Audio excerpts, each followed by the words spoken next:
Okay, so welcome to Unacademy UPSC Articulate. So I'm Shilpa Nagaraju. I'll be taking you through last 1 year current affairs on art and culture. So before we begin the class, please like and share the video and also press the bell button for further notification and subscriptions. So let us have a look at what's happening at Unacademy.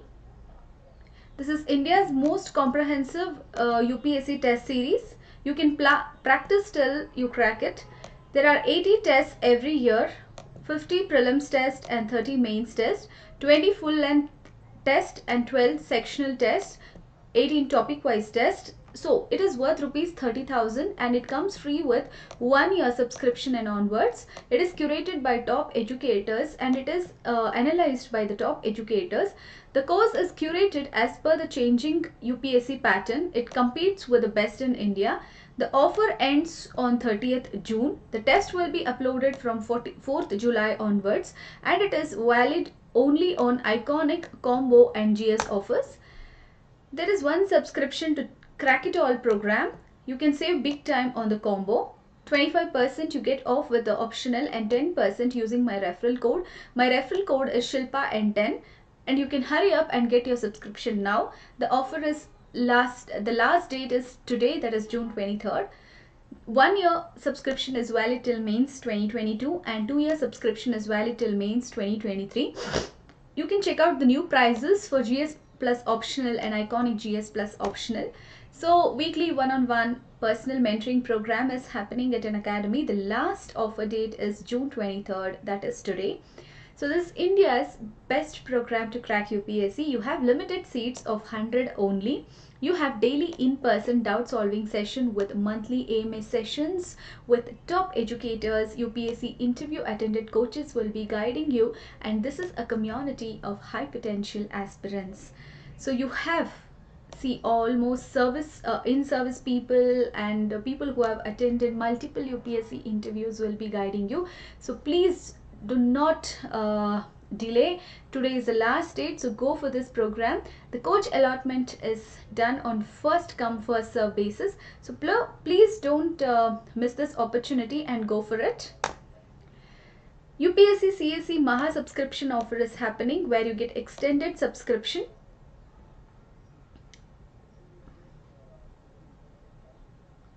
Where you get extended subscription of 1 year plan. It is valid till mains 2022. 2 year plan is valid till mains 2023. You can apply my code, that is Shilpa N10.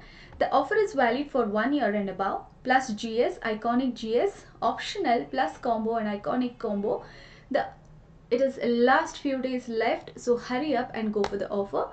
If you have any financial crisis to chase your UPSC dream, nothing can stop you from doing that because you get loan for UPSC preparation on Unacademy with zero processing fees, 0% interest rate. Approval will be in 2 hours.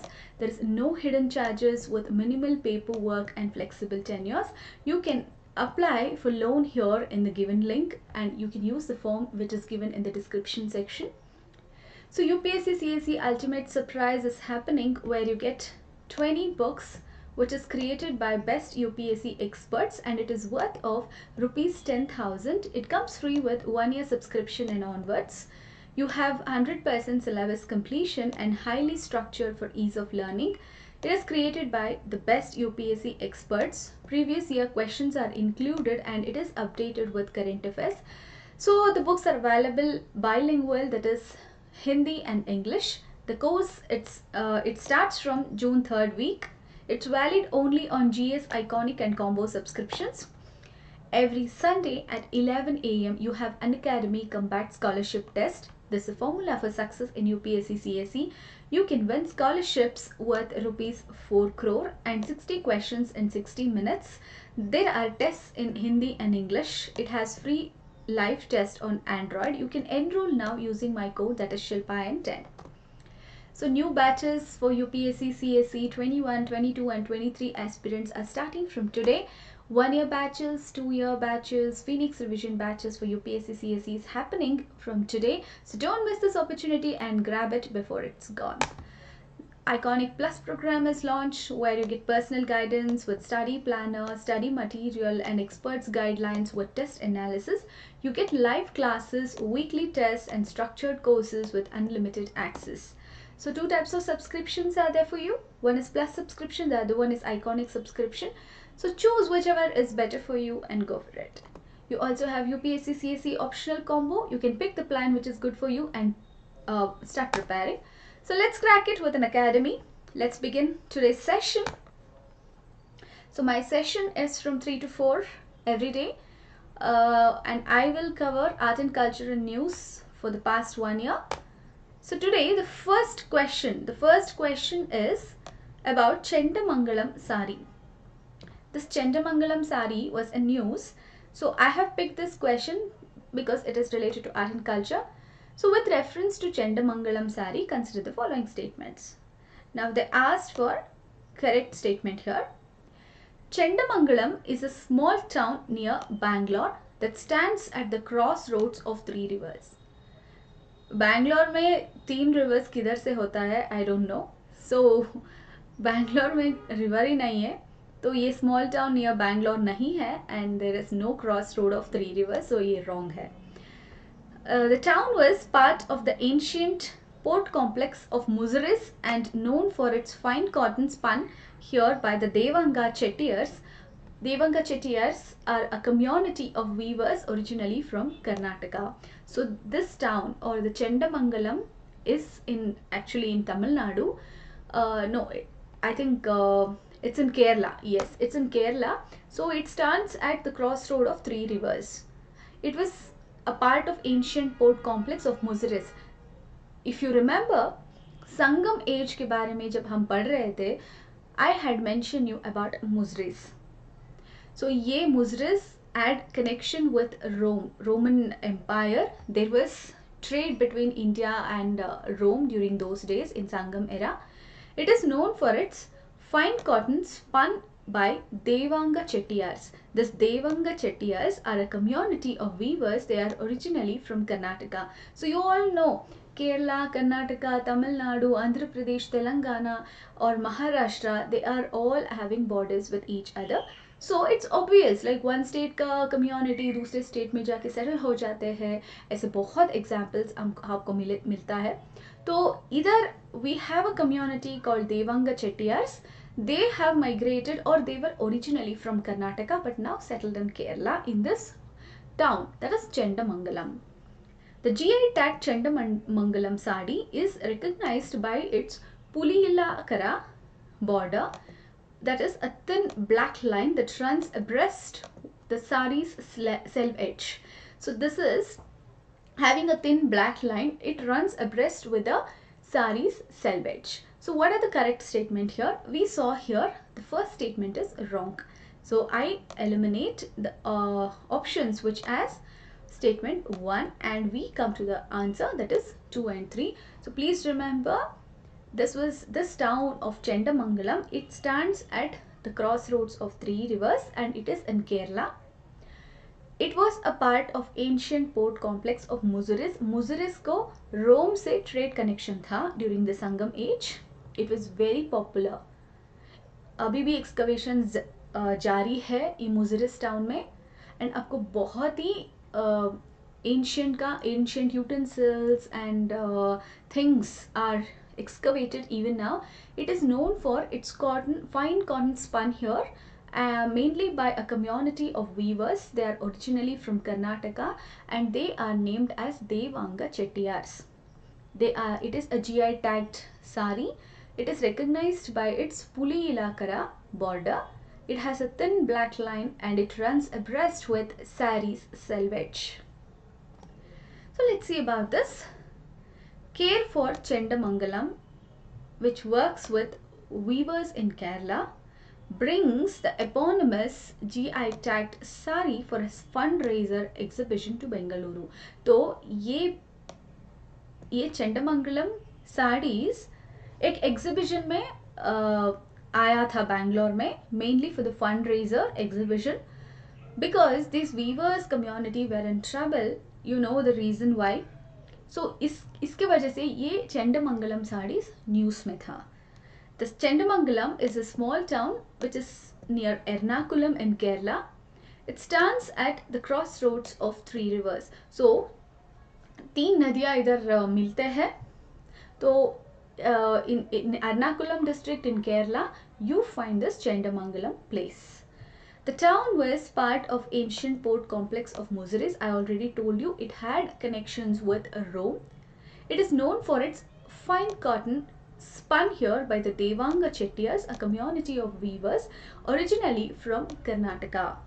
The GI tagged Chendamangalam sari is recognizable by its Puli-Ilakara border, a thin black line that runs abreast with sari's selvage. Kerala Kasavu saris. The term Kasavu in Malayalam means zari or the golden thread.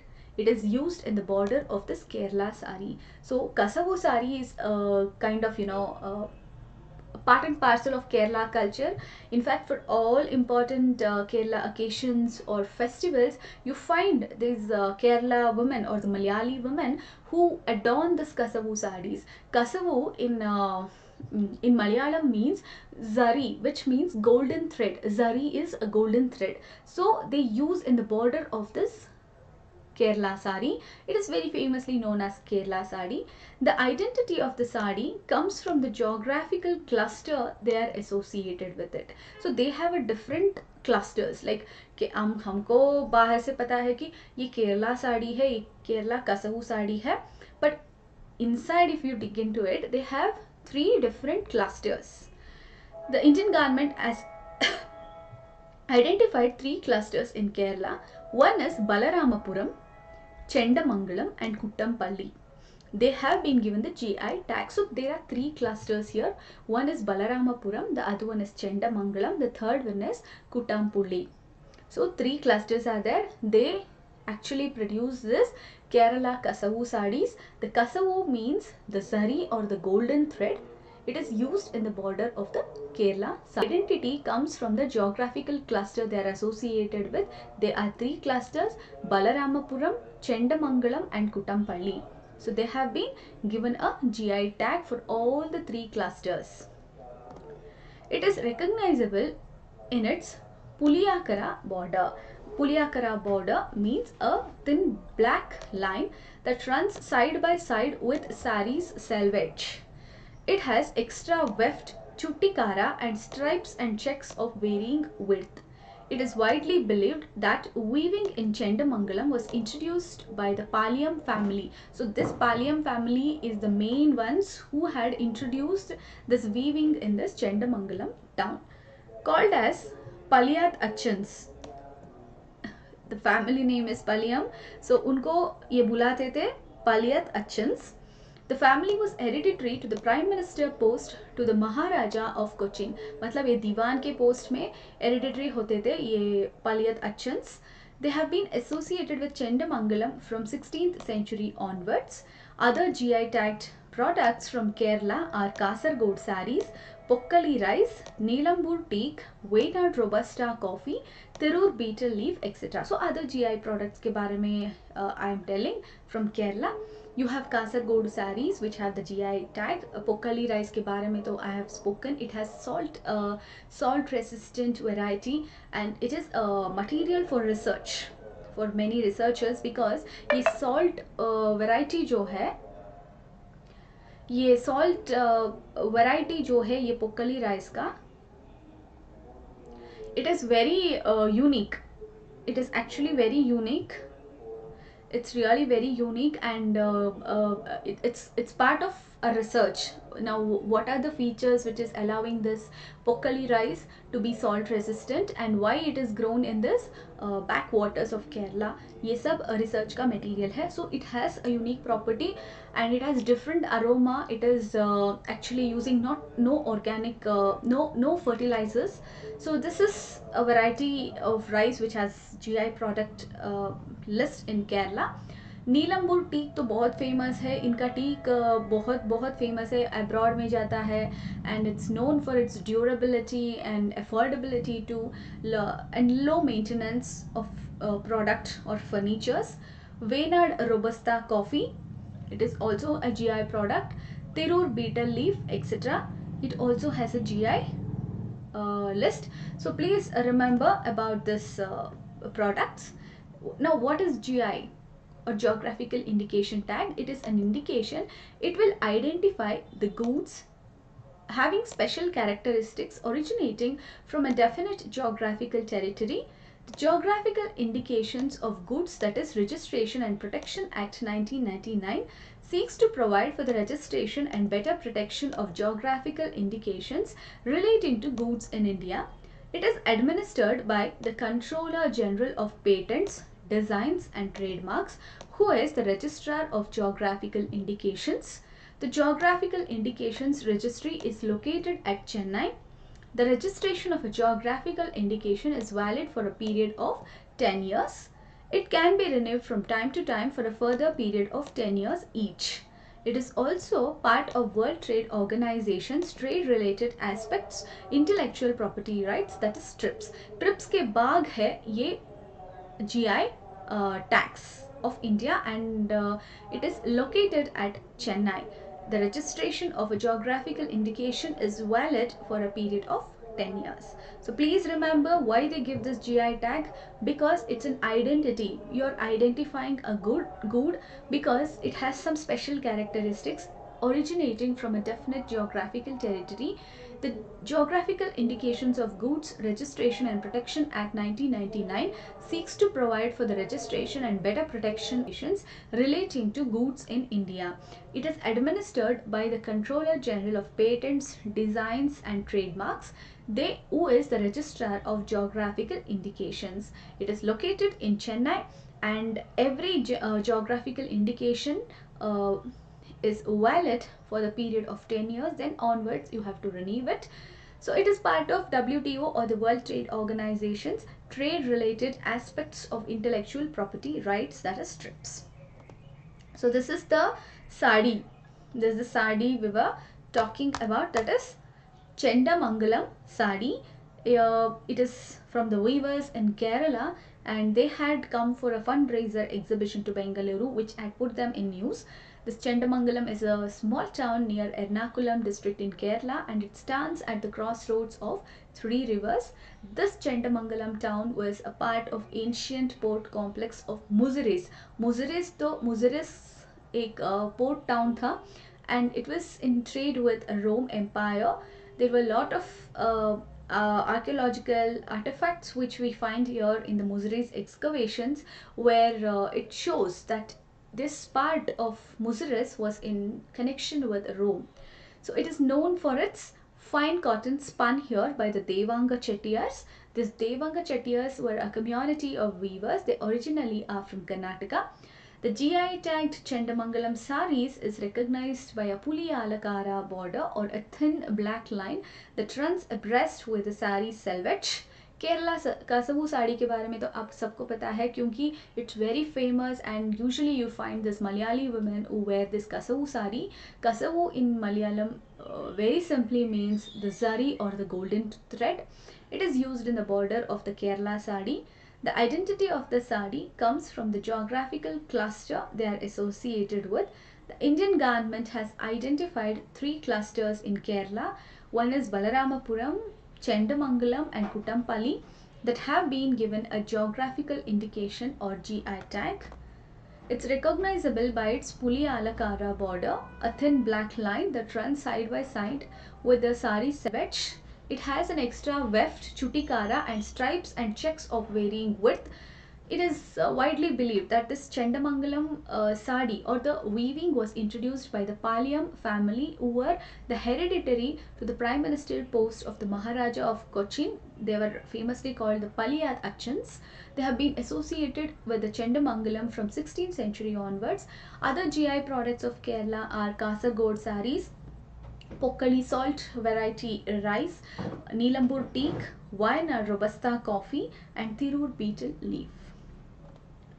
So I already told you like what is GI tag. So this is the sarees we were talking about. So let's move on to the next topic, that is Bhagat Singh. Bhagat Singh news mein the. Now consider the following statements about Bhagat Singh. They've asked for correct statement here. The Ramakrishna ashram philosophy greatly influenced him throughout his life. This is wrong. It was not Ramakrishna ashram philosophy. Singh became disillusioned with Mahatma Gandhi's philosophy of non-violence after he called off the non-cooperation movement. Of course, this was correct because he was the one who supported non-cooperation movement. When Mahatma Gandhi withdrew this non-cooperation movement, citing the incident of Chowri Chowra, he became disillusioned with Mahatma Gandhi's philosophy of non-violence. Singh actually joined the Young Revolutionary Movement and he began to advocate for the violent overthrow of British government in India. So he was one of the freedom fighters who believed that violence was needed to overthrow the British government in India. So it was not Ramakrishna ashram philosophy which greatly influenced him throughout his life. He was disillusioned with Mahatma Gandhi's philosophy of non-violence after Gandhiji called off the non-cooperation movement, citing the incident of Chowri Chowra of Uttar Pradesh. So Singh joined the Young Revolutionary Movement and he began to advocate for the violent overthrow of the British government in India. So it is 2 and 3, that is B. So 113th birth anniversary was celebrated on 28th September 2020. His family was politically active. His grandfather Arjun Singh, he followed Swami Dayananda Saraswati's Hindu reformist movement, that is Arya Samaj, which had a considerable influence on Bhagat. So look at him, his family themselves were politically so active. His grandfather Arjun Singh, he followed this Swami Dayananda Saraswati's Hindu reformist movement, that is Arya Samaj, was very much popular in this Punjab region and Bhagat Singh belonged to this Punjab region. So inke grandfather followed Swami Dayananda Saraswati's movement of Arya Samaj. So definitely it had a considerable impact or influence on young Bhagat Singh. His father and uncles were members of Gaddar party. It was led by Kartar Singh Saraba and Har Dayal. So ये गद्दार party का members थे इनके father और uncles. Family politically बहुत active थे, तो इनका इन्फ्लुएंस तो ज़रूरी में यंग भगत सिंह के ऊपर पड़ता है. तो they were all the members of this Gaddar party. The Gaddar party was led by Kartar Singh Saraba and Har Dayal. Ajit Singh was forced into exile due to pending court cases against him, while Swaran Singh died at home in Lahore in 1910 following his release from jail. So Ajit Singh died in exile, means इनका uncles और इनका पूरा family और खानदान में ये politically activeness और freedom struggle बहुत inbuilt थे. He was enrolled instead in the Dayanand Anglo Vedic High School, an Arya Samaj institution. So obviously when his grandfather was a follower of Swami Dayananda Saraswati, he was enrolled in this Dayanand Anglo Vedic High School. ये आर्य समाज का एक institution है. The Arya Samaj philosophy greatly influenced him throughout his life. तो इनका influence और इनका philosophy जो आर्य समाज का philosophy है, which was propagated by Swami Dayananda Saraswati, इनके life के ऊपर बहुत influence पड़ चुका था. In 1919, when he was 12 years old, Singh visited the site of Jallianwala Bagh massacre hours after thousands of unarmed people gathered at a public meeting had been killed. So here, when he was just 12 years old, he visited this Jallianwala Bagh massacre hours after thousands of unarmed people gathered at this public meeting during the Baisakhi day had been killed. So he was just 12 years old. And he was so much moved by this Jallianwala Bagh massacre. Today in my current affairs class, I had told.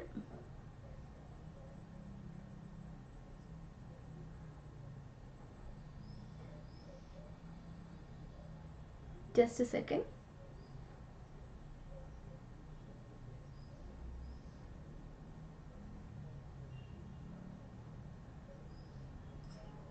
Okay. So he was greatly influenced by this Jallianwala Bagh incident.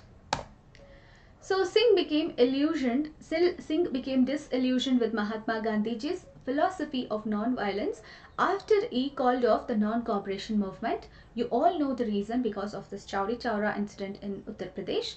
Singh joined this young revolutionary movement and he began to advocate for the violent overthrow of the British government in India.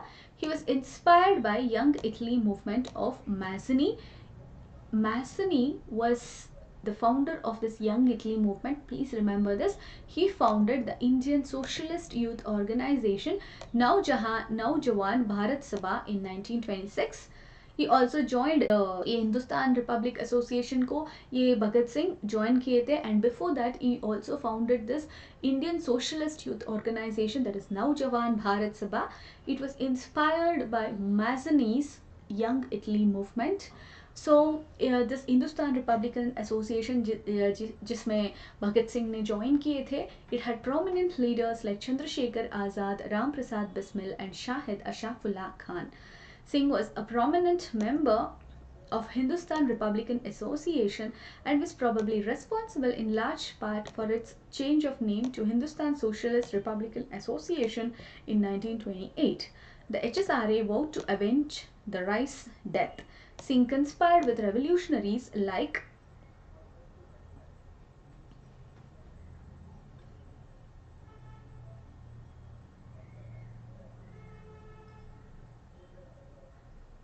Singh was actually conspired with revolutionaries like Shivaram Rajguru, Sukhdev Thapar, Rajguru Sukhdev and Chandrasekhar Azad to kill Scott. However, in a case of mistaken identity, the plotters shot John P. Saunders, an assistant superintendent of police, as he was leaving the district police headquarters in Lahore. So they wanted to kill Scott. Who are the ones? Bhagat Singh, Rajguru, Sukhdev and Azad. They wanted to kill Scott to avenge Lala Lajpat Rai's death, but in case of mistaken identity, they shot Saunders, who was an assistant superintendent of police when he was leaving the district police headquarters in Lahore. So on April 29, Singh was accompanied by Batukeshwar Dutt, who threw 2 bombs into the assembly chambers from its public gallery while it was in session. So assembly bombing bhi ek kiye the. They did not want it to kill, but they wanted to create terror in the minds of these British people. The bombs had been designed not to kill, but some members, including George Ernest Custer, the finance member of the Viceroy's Executive Council, were injured. So they were sitting in this public gallery, and from that they threw 2 bombs, but it was not designed to kill. The smoke from the bombs filled the assembly so that Singh and Dutt could probably have escaped in the confusion they had wished. Instead, they stayed shouting the slogan Inqulab Zindabad, that is long live the revolution, and threw leaflets. They could have escaped, but they wanted to create the terror and shouted the slogan Inqulab Zindabad and threw some leaflets. The 2 men were arrested and subsequently they moved through a series of jails in Delhi. They were actually arrested, Batukeshwar Dutt and Bhagat Singh, and they moved through different jails in Delhi. Singh, Rajguru, Sukhdev were sentenced to death in the Lahore conspiracy case, and they were ordered to be hanged on 24th March 1931. So Singh, Rajguru and Sukhdev, they were sentenced to death in this Lahore conspiracy case where they shot John P. Saunders, the assistant superintendent of police. They were sentenced to death in this Lahore conspiracy case, and they were ordered to be hanged on 24th March 1931. The schedule was moved forward by 11 hours and the 3 were hanged on 23 March at 7:30 p.m. in the Lahore jail. It was advanced. there have been suggestions that Gandhi had an opportunity to stop Singh's execution, but he refrained from doing so. Another theory is that Gandhi was actively conspired with the British to have Singh executed, because there are theories which say like Gandhi was so afraid with the the famous or the followings of Bhagat Singh. So it was one theory. We don't know the reality, but there is always an allegation on Gandhi that he did not take the opportunity to stop Bhagat Singh's execution from and he refrained from doing so. So this is about Bhagat Singh. इनका birth anniversary था. It was 113th birth anniversary, which was celebrated on 28th September 2020. That's why it was in news. So let's go to the next question. I'll give you a minute time. You can answer me and I can see the live chat. Let's see the answer. Come on, answer in this chat box.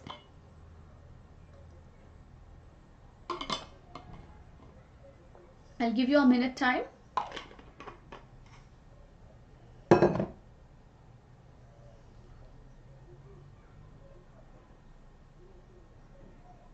Good afternoon. Please answer.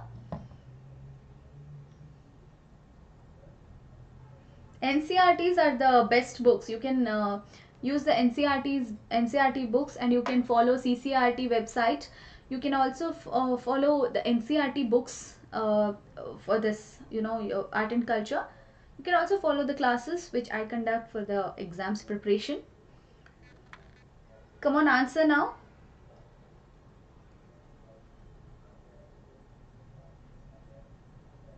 Hope you are able to see the question.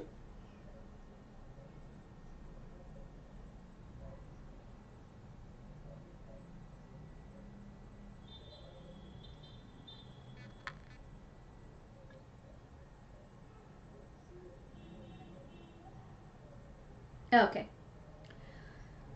So let's see about this Azad Hind government. Azad Hind government के बारे में देखते हैं क्योंकि ये news में थे.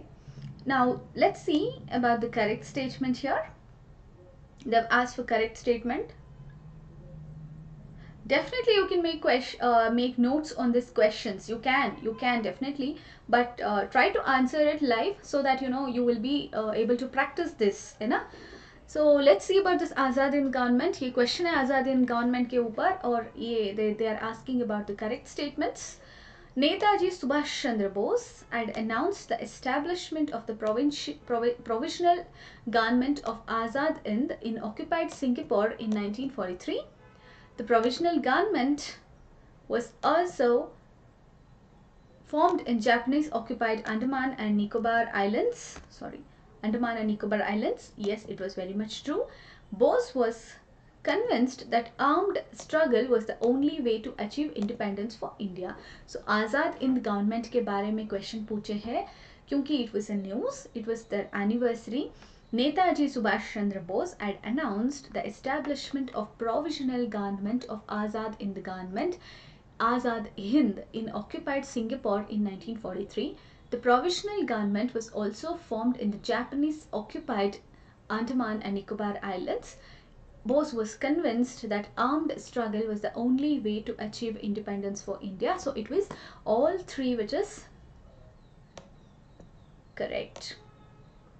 So all three are correct. Now let's see why it was in news. 77th anniversary of the formation of Azad Hind government on 21st October 2020. Netaji Subhash Chandra Bose had announced the establishment of the provisional government of Azad Hind in occupied Singapore in 1943, known as Arzi-Hukumat-e-Azad Hind. It was supported by the Axis powers of Imperial Japan, Nazi Germany, and Italian Social Republic and their allies. The provisional government was also formed in the Japanese occupied Andaman and Nicobar Islands. The islands were reoccupied by the British in 1945. Bose was convinced that armed struggle was the only way to achieve independence for India. So इन्होंने believe कर चुके थे, और he had convinced himself that armed struggle is the only way where we can get independence from this British. It drew ex-prisoners and thousands of civilian volunteers from the Indian expatriate population in Malaya, present-day Malaysia and Burma, which is now Myanmar.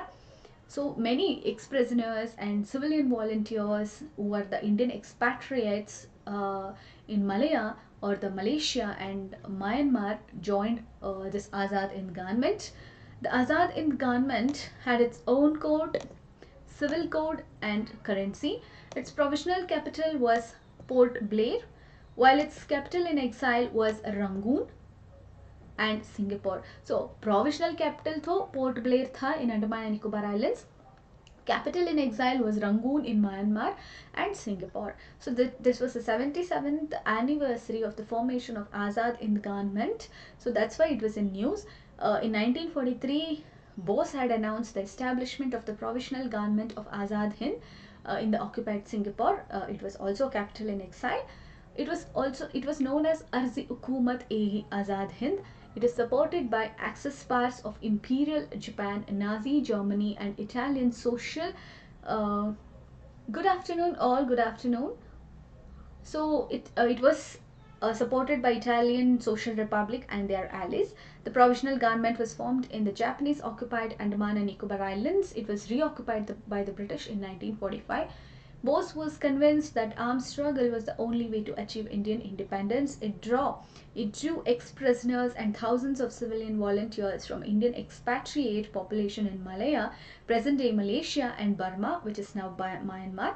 The Azad Hind government had its own code, its civil code and currency. Its provisional capital was Port Blair in Andaman and Nicobar, and its capital in exile was Rangoon in Myanmar and Singapore. Bose was the head of the state, the Prime Minister and the Minister for War and Foreign Affairs. Captain Lakshmi headed this women's organization. S.A. Iyer headed the publicity and propaganda wing. Rash Bihari Bose was designated as the supreme advisor. Bose's death was seen as the end to the Azad Hind movement. The Second World War also ended in 1945 with the defeat of the Axis powers. So it became the end for this Azad Hind government also. It was created in October 1943 and supported by as well as largely dependent on the Empire of Japan. The government of Azad Hind had its own currency, code and civil code, and in eyes of some Indians, its existence gave a greater importance to the independence struggle against the British. So look at here, the cry of freedom. On March 19th, 1944, Azad Hind Fauj, they hoisted the national flag for the first time on Indian mainland. It was hoisted by Colonel Shaukat Malik in Moirang in Manipur with the help of Manipuris and the members of the INA. The organization was a provisional government of India established in Singapore, and it was supported by Japan. So this was Captain Lakshmi Sehgal.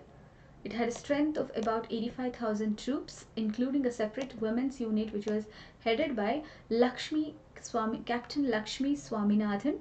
It fought British forces in places like Impal, Koima with the help of Japan. You should remember 1944 March 19th में आज़ाद हिंद फौज ने पहले बार national flag on Indian mainland hoist किए थे in Moirang of Manipur. So please remember about this event. बहुत ही important event है. So let's go to the next question. Let's see answer.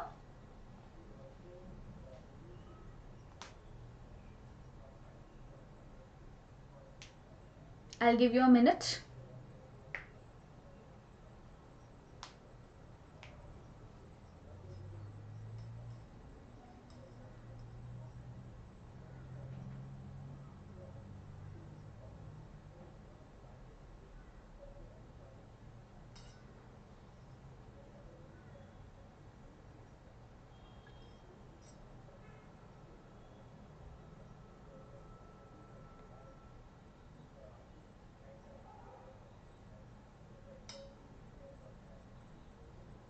I'll give you a minute. Kindly answer. This is about life in miniature project. This is about life in miniature project के बारे में questions पूछे हैं, and they've asked for correct statement here. They have said it's a collaborative project between National Museum of New Delhi and Ministry of Culture and Google Arts and Culture. This is very much correct. Several hundred miniature paintings from the National Museum, New Delhi, can be viewed online on Google Arts and Culture by people around the world under this project. The project uses technologies like machine learning. It is augmented reality and digitization with high definition robotic cameras to showcase these special works of art in a magical new way. So this is a collaborative project. Life in Miniature project is a collaborative project between National Museum of New Delhi, Ministry of Culture and Google Arts and Culture. There are several hundred miniature paintings from National Museum, New Delhi, which can be viewed online on Google Arts and Culture by people around the world under this project. It uses technologies like machine learning, augmented reality, and digitization with high-definition robotic cameras to showcase these special works of art in a magical new way. So all of them are correct. So please remember, it's a collaborative project. It is between National Museum, which is in Delhi. This National Museum is under the Ministry of Culture. When we speak about miniature arts, we should remember about Akbar. He had made miniature paintings of Tutinama and all. I had told you about this in my previous classes when we discussed about Mughal paintings. Mughal paintings के बारे में हमने एक questions आया था, previous year questions आए थे art and culture में.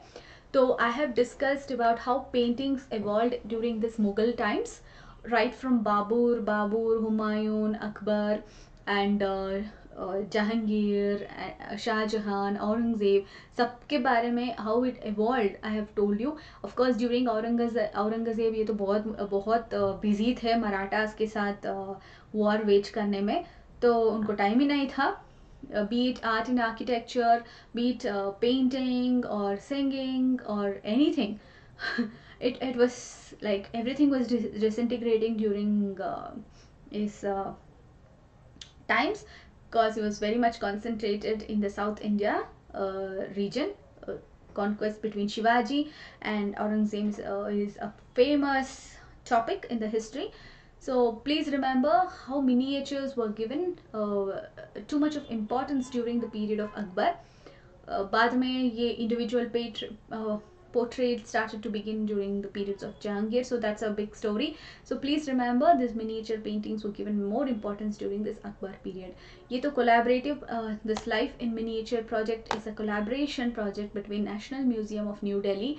This National Museum is under the Ministry of Culture, and there is also a private organization which is in collaboration, that is Google Arts and Culture. There are several hundred miniature paintings from the National Museum, that is New Delhi. It can be viewed online on Google Arts and Culture by people around the world under this project. The project uses technologies like machine learning, augmented reality and digitization with high definition robotic cameras to showcase the special works of art in a magical new way. On the Google Arts and Culture app, online viewers can experience the first augmented reality powered art gallery. It is designed with traditional Indian architecture and explore a life-size virtual space where you can walk up to a selection of miniature paintings. The artworks showcased are presented along with 5 universal themes of human relationship, that is nature के साथ human relationship है and it impacts our lives too. Love is an emotion and feeling which is also associated or in relationship with human values. Celebration भी human life के साथ जुड़े हुआ है. And faith is like every god or belief or anything you have faith in. And then power, users will be able to see famous miniature collections of the National Museum like Ramayana, Royal Saga, Pahadi style paintings in never before seen ways and in extraordinary detail in just a few clicks at Go of Life in Miniature. So please remember, there are style paintings also, like during this Mughal times and all, this Pahadi style paintings also became popular. They got patronage from other kings, Rajput kings and all. And look at the miniature paintings here, beautiful paintings, very beautiful paintings. Look at the richness, the colors they have used, how detailing how detailing they have done. Look at the bright hues they have used. So yes, this is Life in Miniature project. This is a collaborative project between National Museum, which is under the Ministry of Culture, and it is in New Delhi, in collaboration with Google Arts and Culture. It has several hundred miniature paintings from the National Museum that is in New Delhi. It can be viewed online on Google Arts and Culture by people around the world under this project, because Google is there. You can see all these paintings from your home. This lockdown में एक और programme था वो ministry of tourism का. Please it's a huge hit program, that is Dekho Apna Desh webinar series.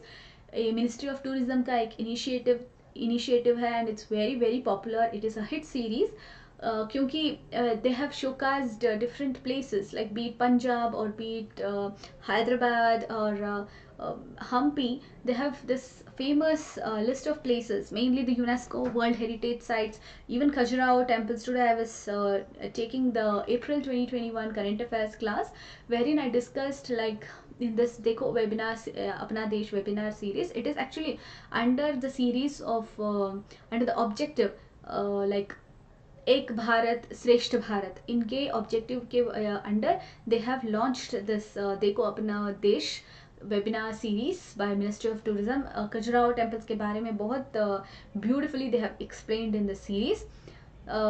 This is also one of the initiative. So coming under this Life in Miniature projects, we saw the collaborations. They have used technologies like machine learning, augmented reality, digitization with high definition robotic cameras.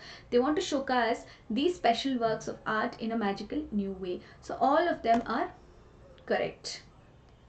See, it has 5 universal themes. One is nature, one is the second one is love, third one is celebration, fourth one is faith, fifth one is power. So nature, love, celebration, faith and power. These are the 5 universal themes of the human relationship.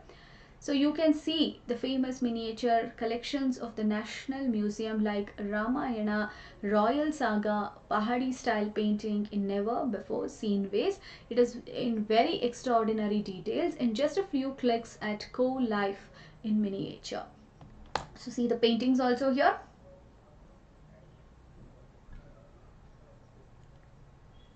So let's have a recap. So we saw the Life in Miniature program. Now this is about Azad Hind Government. ये news में थे क्योंकि 77th anniversary of the formation of Azad Hind Government was observed on 21st October 2020, and here we have had a question where Netaji Subhash Chandra Bose had announced the establishment of the provisional government of Azad Hind in occupied Singapore in 1943. The provisional government was also formed in the Japanese occupied Andaman and Nicobar Islands. Bose was very much convinced that armed struggle was the only way to achieve independence for India. So please remember these 3 statements are correct because he had announced the establishment of provisional government in Singapore. There was actually 2 provisional capital. Provisional capital was at Port Blair in Andaman and Nicobar, which was given to this Azad Hind government by this Japanese people. So there was also capital in exile in 2 places. One is Rangoon in Myanmar and the other one is Singapore. The Azad Hind government had its own code, civil code and currency. It was famously known as Harzi Hukumat Azad Hind. It was supported by Axis powers because it was during the Second World War, and you know how India was pulled into the war even without its consent. So Axis powers were supporting the freedom struggle of India. Who are the Axis powers now? The Imperial Japan, Nazi Germany, Italian Social Republic, and there are many allies. So they were against the British. So like provisional government was formed in Japanese occupied Andaman Nicobar Islands, but these islands were reoccupied by the British in 1945. He was very conveniently convinced that armed struggle is the only way to achieve Indian independence. Now it had 85,000 troops. They were all derived from ex-prisoners, Indian expatriates or civilian volunteers who were in Malaysia, Burma, or today's Myanmar. Now, who was the head of this state? That is Bose. He was himself the head of the state. He was the prime minister and he was the minister for war and foreign affairs. We also had a women's wing which was headed by Captain Lakshmi Swaminathan, who later became Lakshmi Sehgal or Captain Lakshmi Sehgal. The publicity and propaganda wing was headed by S.A. Iyer. Rash Bihari Bose was designated as the supreme advisor. Bose's death was seen as the end to this Azad Hind government, and also the Second World War came to an end with Japan's surrender and the droppings of bombs in two cities of Japan, that is Hiroshima and Nagasaki. They surrendered. The Second World War also ended in 1945. The defeat of Axis powers also, it was same time. So it saw the end of Azad Hind movement. But they were successful in creating terror in the minds of British, and it was quite a movement. It was created in 1943 in October. It was supported by, largely dependent on the Empire of Japan.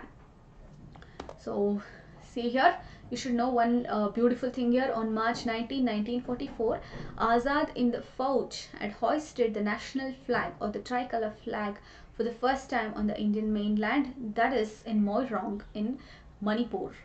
So please remember about this. Azad Hind government.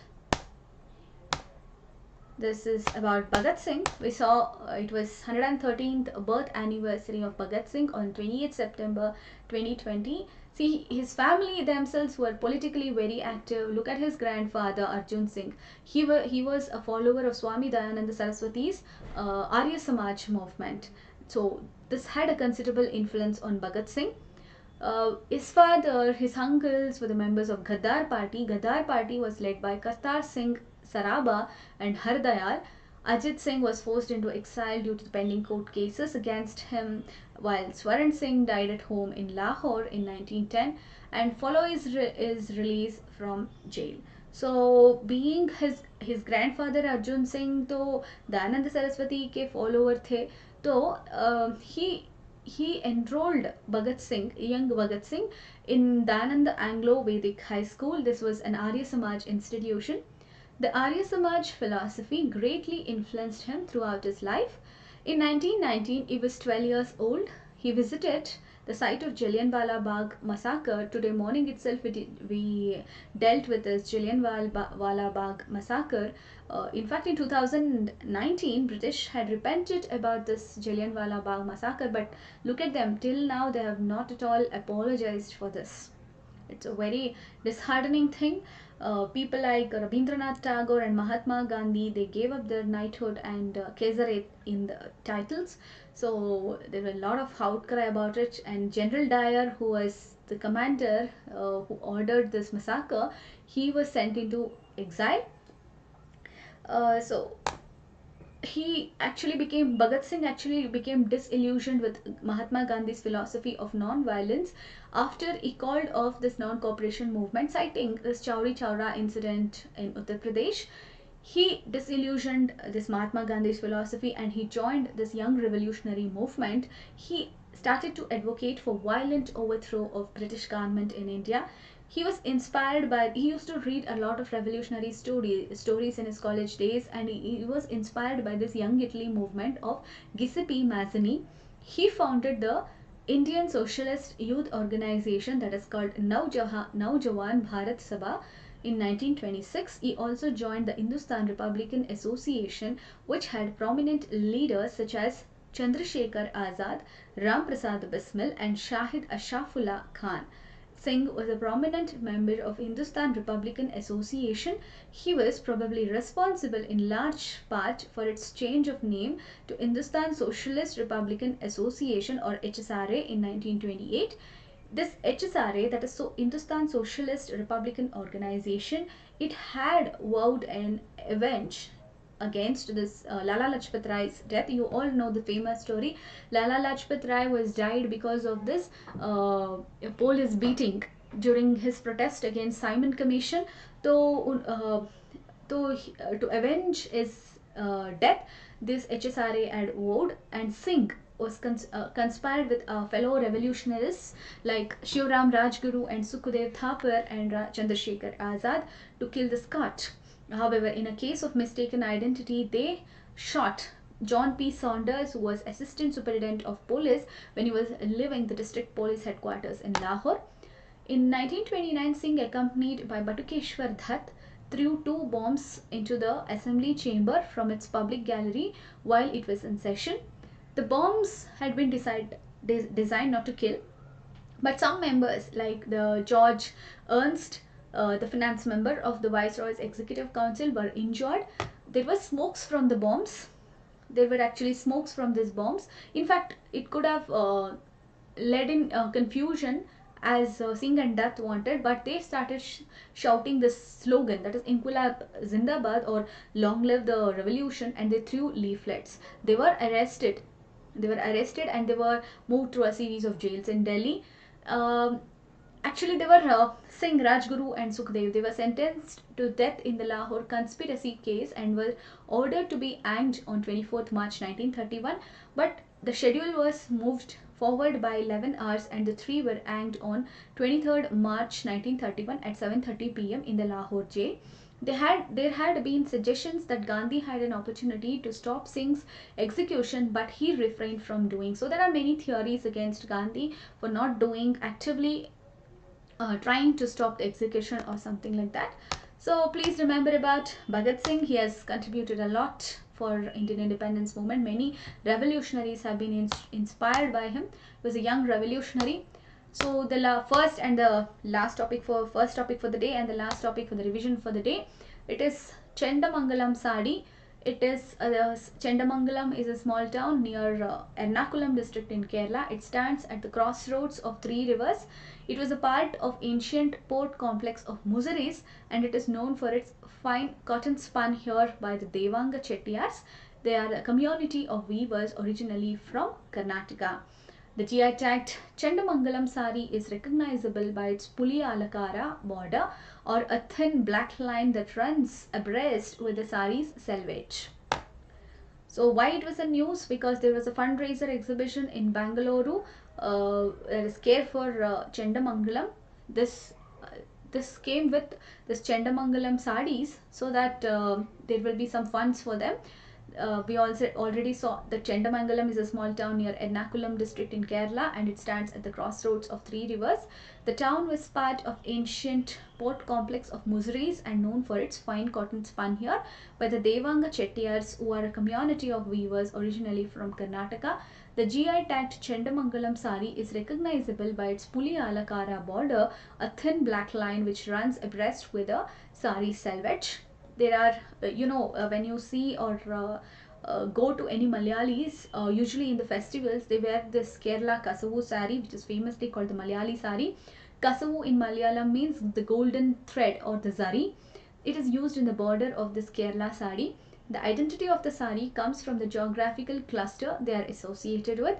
The Indian government has identified 3 clusters in Kerala. One is Balaramapuram, next is Chendamangalam and Kutampulli. That have been given a geographical indication tag.